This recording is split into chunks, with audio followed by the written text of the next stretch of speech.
Assalamualaikum warahmatullahi wabarakatuh. Saya Syihabuddin. Terima kasih banyak kerana anda berada di channel YouTube saya dan terima kasih banyak jika anda telah tekan butang subscribe. Kalau belum tekan butang berkenaan, tekan butang itu sekarang. Jika ada video-video yang bermanfaat, insya-Allah akan ada di feed YouTube anda. Sahabat-sahabat, baru-baru ni kita ada cover satu isu berkaitan tentang YB Howard Lee. Dia membaca Al-Quran dan orang buat isu mengatakan bahawa dia tafsir Al-Quran. Dan saya nyatakan dalam video berkenaan, saya dengar banyak kali saya tak faham mana satu kawasan bahagian yang dianggap sebagai mentafsirkan Al-Quran. Dan kalau kita kata tafsirkan Al-Quran pun, mana bahagian yang dianggap sebagai luar konteks. Saya tak jumpa. Tetapi yang saya peliknya baru-baru ni apabila saya tonton dekat Facebook, tiba-tiba ada satu kenyataan bahawa YB Howard Lee dia minta maaf. Menarik juga isu ni, walaupun saya tak rasa ada keperluan sedikit pun beliau meminta maaf. Tapi kalau dia minta maaf, silakan. Mungkin dia nak bagi ketenangan ataupun ketenteraman kepada rakyat, silakan, tak ada masalah. Sebab orang minta maaf ni banyak sebab. Tapi kalau nak kata minta maaf kerana salah di dalam mentafsirkan Al-Quran di luar konteks, saya tak nampak isu tu. Tapi apa-apa hal, kita dengar dulu apa yang YB Howard Lee sebut di dalam sidang media berkenaan. Salam sejahtera, selamat petang kepada para wartawan yang sudi hadir pada PC petang ini, dan juga saya terima kasih atas saudara-saudari saya yang baru sahaja selesai sidang Dewan Negeri Perak, juga bergegas ke sini sejurus selepas selesainya sidang untuk Solidarity, dan saya ingin mengambil kesempatan ini untuk mengucapkan memang jutaan terima kasih kepada semua kawan-kawan, saudara-saudari luar sana yang telah menunjukkan bukan sahaja melalui kata-kata tapi tersurat dalam sosial media dan juga kenyataan-kenyataan media yang telah dilaporkan oleh para saudara-saudari di sini, wartawan, dan juga oleh media arus perdana. Terima kasih atas solidariti yang telah ditunjukkan ke atas dan kepada saya lah.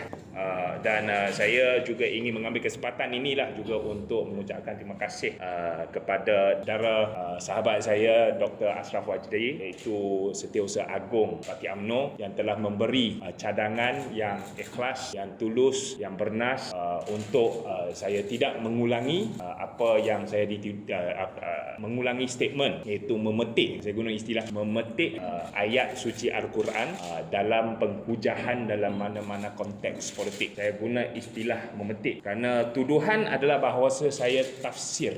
Saya tidak menafsir, saya hanya memetik menggunakan ayat itu, dan itu pun adalah atas cadangan orang dan pihak yang alim. Tapi saya tak ingin mengulas lanjutlah, dan saya mengambil kesempatan ini untuk meminta maaf ke atas segala kesulitan yang telah diwujudkan, dan memohon maaf bagi semua pihak, termasuk rakan-rakan dan saudara-saudari bukan Islam dari Dewan Himpunan Penyokong PAS, dari Parti Gerakan, dan mana-mana parti lain, dan mana-mana saudara senegara yang telah memetik ayat-ayat suci Al-Quran di dalam konteks politik. Saya bagi pihak semua yang pernah membuat kesilapan yang sama, kerana bukan saya saja, ramai daripada semua parti politik, khususnya yang tertular dalam social media, termasuk daripada parti atau yang menyokong parti PAS, yang menyerang saya lah, dan juga Parti Gerakan yang juga menyerang, yang telah membuat kesilapan saya. Saya mohon maaf bagi pihak mereka dan juga saya diri. Dan saya sebenarnya ingin mengambil kesempatan inilah untuk menyatakan bahawasanya saya sangsi atas mengapa dahulunya sewaktu DAP pernah suatu ketika dahulu dalam satu wadah dengan PAS boleh sahaja malah digalakkan untuk belajar, mendalami, menyelami maksud dan maqasid di sebalik Al-Quran. Sekarang pula tak boleh. Saya juga sangsi bahawasanya mengapa anggota Dewan Himpunan Penyokong PAS boleh saja baca lafaz dalam bahasa Arab asal Al-Quran, boleh sahaja, tetapi saya pula yang tak tafsir, bukan lafaz bahasa Arab asalnya, pula diserang bertubi-tubi dan tak boleh. Saya sangsi, tetapi tidak mengapalah. Saya sudah memohon maaf bagi semua pihak, termasuk saya sendiri. Dan saya juga ingin bertanyalah sama ada pihak-pihak yang dari DHPP, adakah laporan polis telah juga dibuat terhadap mereka. Jadi saya di sini untuk menyatakan terima kasih atas sokongan, minta maaf bagi semua pihak yang pernah buat kesilapan yang sama, dan mohon supaya jangan kita polemikkan ini, sebab saya agak risau jugalah kalau kita tengok social media saya, kalau tengok mana-mana social media, sama ada Facebook ke, TikTok ke, Instagram ke, sebenarnya ada banyak sangat komen-komen yang dia bukan sahaja berunsur ketegangan, malah ada yang bersifat ancaman terhadap kehidupan saya. Okey, Alhamdulillah kita dah tengok kenyataan daripada YB Howard. Saya pun sebenarnya baru tengok tadi. Saya tak pernah tengok lagi sebelum ni, dan ini adalah kali pertama saya tengok. Dan menariknya, saya ingatkan dia nak minta maaf full begitu saja, tetapi dia nak mewakili orang lain juga. Dan kita tahu bahawa ada dua benda yang paling penting dalam isu ni. Yang pertama sekali,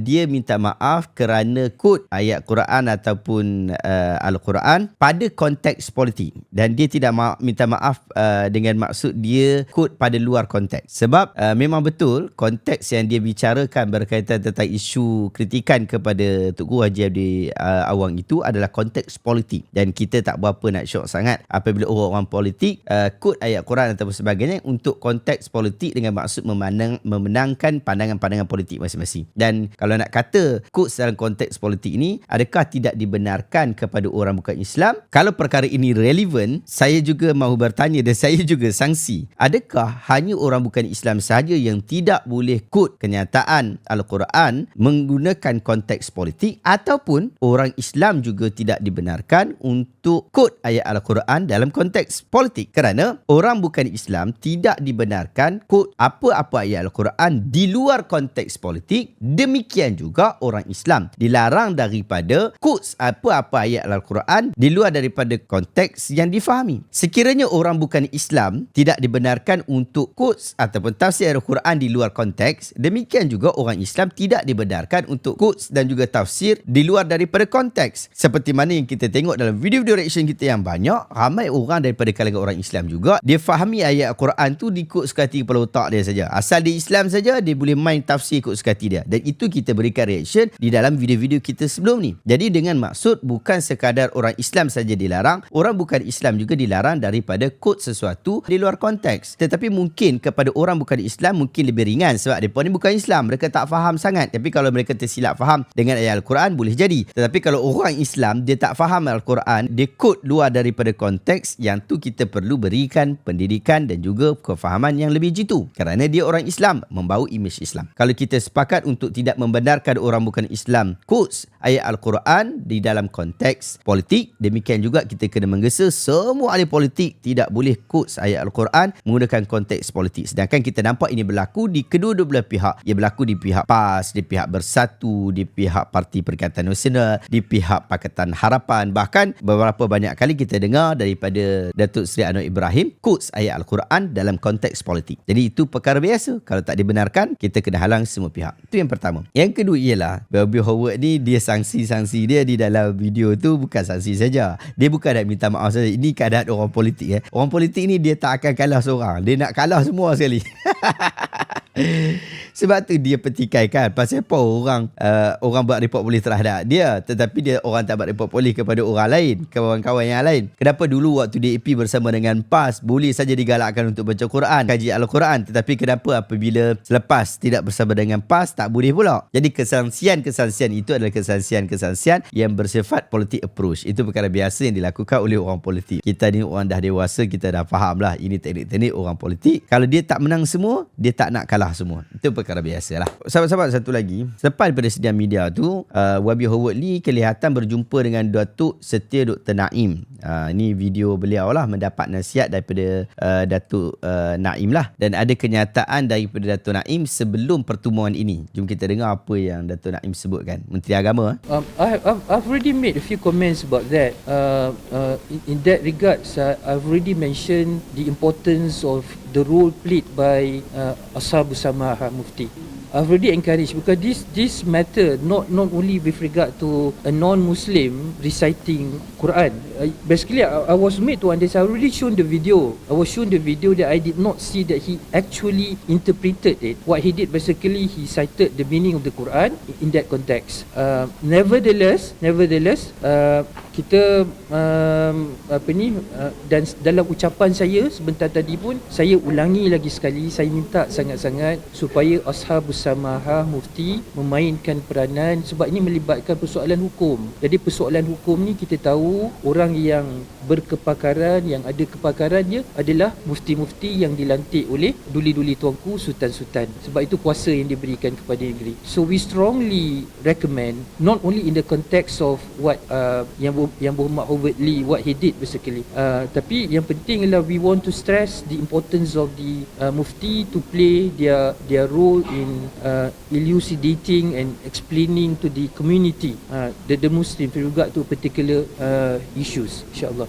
On my part, insyaAllah, dalam masa yang sama juga, bila mana saya sebut tentang dialog tadi, kita mengambil pendekatan untuk engage, dan insyaAllah saya pun akan membuat pertemuan. Kita akan bertemu nanti dengan Yang Berhormat Howard Lee untuk memberikan penjelasan. Contohnya lah, bila melibatkan isu tafsiran Quran, dia ada disiplin-disiplin tertentu untuk mentafsir Al-Quran. So yang ni yang kita mengambil pendekatan harmoni, engage dan bagi penjelasan, dan yang ni yang saya galakkan untuk JAKIM lakukan. Dan insyaAllah bila kita ada engagement yang sebegini dengan orang bukan Islam, insyaAllah kita harapkan supaya orang bukan Islam dapat terima agama kita ni sebagai satu agama yang rahmah. Okey, itu kenyataan daripada Menteri Agama. Cukup bagus juga, dengan maksud dan pihak mufti perlu mengambil tindakan terhadap hal ini, kena keluarkan kenyataan, dan kami menunggu-nunggu kenyataan daripada pihak mufti-mufti, termasuk mufti daripada wilayah Persekutuan. Sahabat-sahabat, sekali lagi saya cukup berminat untuk tahu selepas ini apakah pendirian yang akan dipilih, sama ada di peringkat kerajaan pusat ataupun pendirian daripada orang awam. Adakah kita bersedia untuk menerima bahawa apabila orang berkempen, di dalam kempen-kempen mereka tidak kod ayat Al-Quran? Siapa pun tak boleh, ahli politik mana pun tak boleh, tak kira lah Muslim ataupun tak Muslim. Ataupun adakah kita bersedia dalam keadaan orang memang tidak menggunakan apa-apa sandaran agama apabila dia nak sebutkan tentang isu-isu politik? Tapi sahabat-sahabat, secara jujur saya tak setuju. Saya adalah orang yang memang tak setuju dengan isu ni. Saya setuju sekiranya semua orang dibenarkan untuk quotes ayat Al-Quran dan ambil tafsir daripada kitab-kitab tafsir. Bukan buat tafsir sendiri. Ambil tafsir daripada kitab-kitab tafsir dan quotes ayat Al-Quran pada konteksnya. Tak kira lah konteks politik ke, konteks harmoni ke, konteks akhlak ke, konteks perdamaian ke, konteks fiqh ke, dan seumpama dengannya. Boleh quote ayat Al-Quran. Siapa sahaja pun boleh quote ayat Al-Quran, tetapi dengan konteksnya. Kalau